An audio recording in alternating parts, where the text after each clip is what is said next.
memperkenalkan kepada kalian alat kerja fiber optik apa saja dan fungsinya.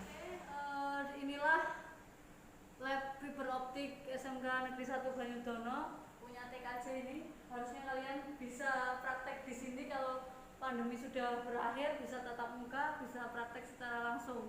Untuk masa pandemi ini kita daring dulu saja. Ini Bu Isna berusaha untuk membuat video tutorial tentang fiber optik sesuai pada KD 3.6 tentang fungsi alat kerja fiber optik. Bu Isna akan menjelaskan atau menerangkan beberapa alat-alat ataupun bahan dan keselamatan kerja yang harus digunakan ketika melakukan praktek di lab fiber optik. Di sini sudah ada beberapa alat dan bahan. Untuk bahan di sini ada kabel fiber optik, ada dua, ini ada sampel.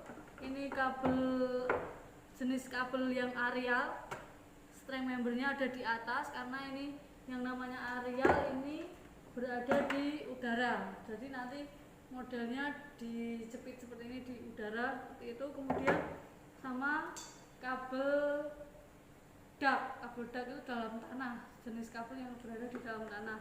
Kemudian untuk kabel fiber optik itu terdiri dari beberapa bagian.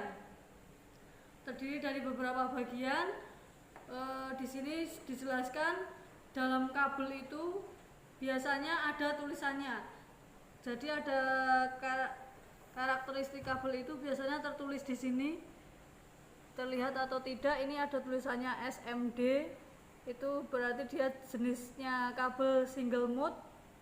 Terus ada 12/2T, berarti di dalam kabel ini ada dua tube yang terdiri dari 12 core, berarti dua tube, masing-masing tube ada 16. Jadi di dalam sini ada 16 core. Core itulah yang dimaksud dengan kaca atau serat kaca fiber optiknya. Yang dimaksud core itu nanti berada di dalam sini. Bagian-bagiannya itu ada outer jacket yang hitam ini, kemudian strength member itu hitamnya ini dia berupa kawat saja untuk pengisi kabel. Kemudian ada dua tube seperti yang dijelaskan tadi, ada dua tube. Ini tadi ada biru dan oranye. Ini sudah saya kelupas, tinggal yang oranye. Yang biru masing-masing tuh berisi 6 core, itu berarti di dalamnya sini ada terdiri dari 6. 1 2 3 4 5 6. Ada 6 core di dalamnya sini. Kemudian di sini itu urutannya tadi bagiannya outer jacket, strength member, kemudian ada cladding, kemudian ada coating. Ini nanti masih diambil lagi baru ketemu yang namanya core. Core itu putih, hanya seperti serat kaca yang tebalnya hanya sehelai rambut. Di masing-masing tube itu ada 6. Untuk menghafalkannya kalian bisa menggunakan singkatan bohcap. Ada beberapa warna bohcap itu biru, oranye, hijau, coklat, putih, abu-abu. Nah, kemudian untuk bahan yang lain ada alkohol dan tisu. Tisu digunakan untuk mengambil alkohol, gunanya untuk menghilangkan gel yang ada di sela-sela core ini tadi nanti. Ketika dibuka dibersihkan. Kemudian ada splitter, kemudian ini ada alat cutter, gunanya untuk memotong. Ini tadi untuk memotongnya itu menggunakan cutter. Kemudian ada namanya stripper. Ini namanya stripper. Stripper ini ada 3 jenis atau 3 lekuan ini. Ada fungsinya masing-masing.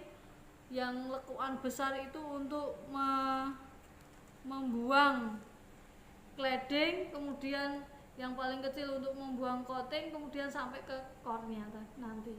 Jadi ada tiga jenis yang digunakan untuk membuang bagian-bagian dari kabel fiber optik sampai nanti ketemu pada core, seperti itu. Kemudian ini tang penjepit untuk memotong begitu saja. Kemudian ini namanya splicer. Splicer ini digunakan untuk menyambungkan core. Jadi nanti core disambung menggunakan alat yang namanya fusion splicer.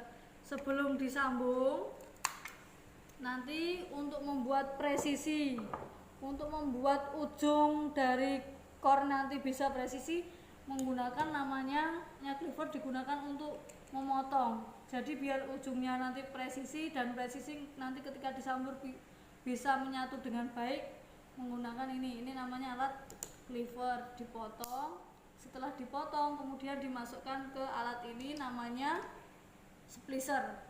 Ujungnya dimasukkan di mana masing-masing ujung nanti tepat di antara dua elektroda ini. Kemudian baru kalau sudah pas ditutup. Karena sehelai rambut, jadi ketika memasukkan ini juga harus penuh ketelitian, kejelian, supaya tidak menyelip sini, harus benar-benar tepat seperti ini. Kemudian baru ditutup, kemudian dipanaskan untuk menyambung. Sebelumnya itu ada bahan namanya ini namanya protection sleeve. Ketika memasukkan ke sini tadi, sebelumnya itu dimasukkan protection sleeve dulu.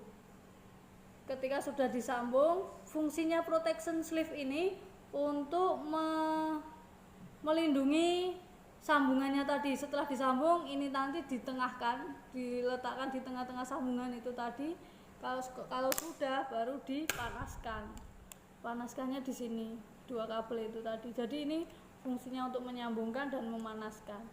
Hasilnya nanti, hasil sambungannya tadi seperti apa akan tampil di layar ini. Apakah presisi ataukah miring ataukah bagaimana, dan nanti akan keluar redamannya 0, berapa itu. Nilai redamannya dari penyambungannya itu tadi. Semakin kecil redaman berarti kualitas penyambungannya semakin bagus, seperti itu. Kemudian alat selanjutnya ini namanya fault locator. Fault locator itu digunakan untuk mengetahui gangguannya pada lokasi mana. Ini bisa disebut laser juga, seperti ini.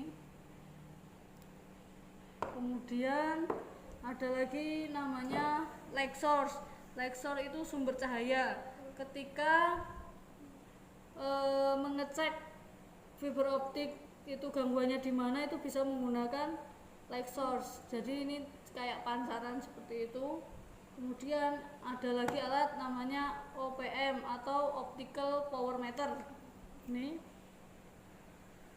kalau ini hampir sama, yang satu light source, yang satu OPM atau optical power meter. Kemudian alat yang lain ini namanya OTDR. OTDR kepanjangannya dari optical, ini ada tulisannya optical time domain reflectometer. Jadi ini digunakan untuk gangguannya berada di mana, berapa jaraknya dari sini, kemudian gangguan ataupun letak sambungan itu bisa dilihat dari sini. Nanti akan keluar seperti skala atau gambar yang berisi berapa meter dari sini, atau jaraknya berapa dari titik yang sedang dicek, seperti itu. Kalau ini sama, ini dengan ini sama, cleaver, cuma jenisnya saja atau bentuknya saja yang agak sedikit berbeda, seperti itu. Seperti yang sudah Bu Isna jelaskan, bahwasanya core itu hanya seperti serat kaca yang seperti selai rambut, hanya tipis seperti ini.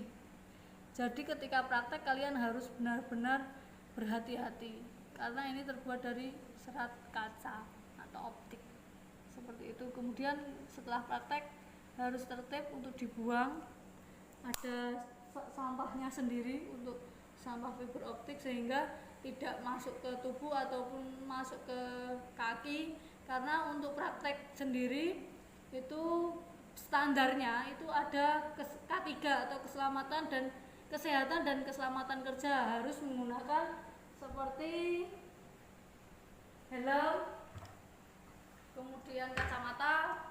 Ini pada KD sebelumnya ya, ini tentang kesehatan dan keselamatan kerja ketika praktek fiber optik.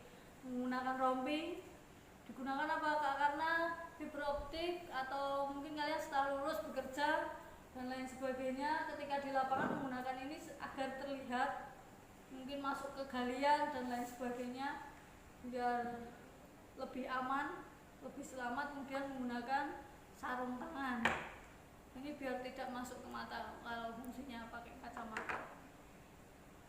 Kemudian ini namanya OTB, digunakan untuk apa? Digunakan untuk melakukan terminasi atau melakukan terminasi. Di dalam ini namanya kaset.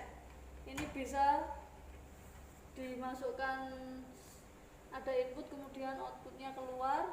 Nah, ini nanti satu OTB bisa diisi beberapa, bisa untuk ditumpuk seperti itu. Kemudian untuk mengeceknya kan seperti ini tadi, ini kan ditata biru, oranye, bocap tadi. Kemudian untuk mengetahui fungsinya volt locator tadi, ini fungsinya untuk mengetahui arah atau alur dari pemasangan atau ketika menata dari fiber optik sendiri. Fungsinya seperti ini. Nah, dari sini kan kelihatan, oh yang masuk sini itu arahnya sini dan lain sebagainya, seperti itu. Ini fungsi dari volt locator sehingga lebih mudah dalam melacaknya. Karena kenapa? Karena sekali lagi ini lembut sekali, tipis sekali, hanya seperti selai rambut. Jadi kalau tidak seperti ini harus melacak satu-satu itu terlalu rumit, seperti itu.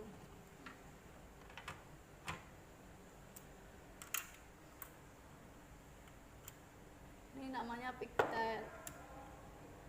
Konektornya ada yang namanya patch core, square, ada bentuknya, ada yang lingkaran, ada yang kotak dan lain sebagainya. Begitu fungsi alat kerja FO, video dari Bu Isna tentang fungsi alat kerja FO sampai di sini.